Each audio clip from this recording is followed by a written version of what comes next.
Quiz ship drugs కేసులో Mumbai NCB zonal మాజీ chief Sameer Wankhede రెండో రోజు సిబిఐ విచారణకు హాజరయ్యాడు.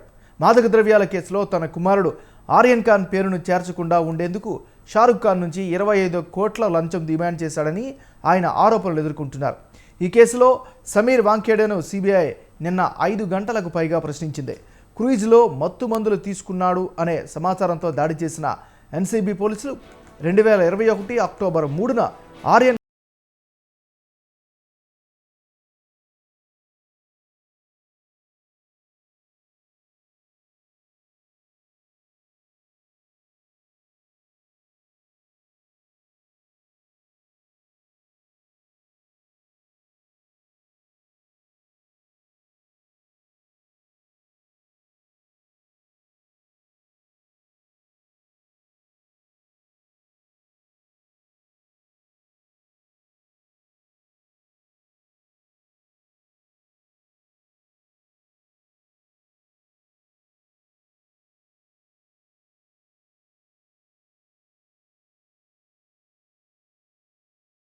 లంచం డిమాండ్ చేయడం వంటివి తమ దృష్టికి వచ్చాయంటూ ఎన్సీబీ ఫిర్యాదు చేయడమే కాక మే 11న వాంఖేడేతో పాటు మరో 4గురిపై సిబిఐ కేసు నమోదు చేసింది.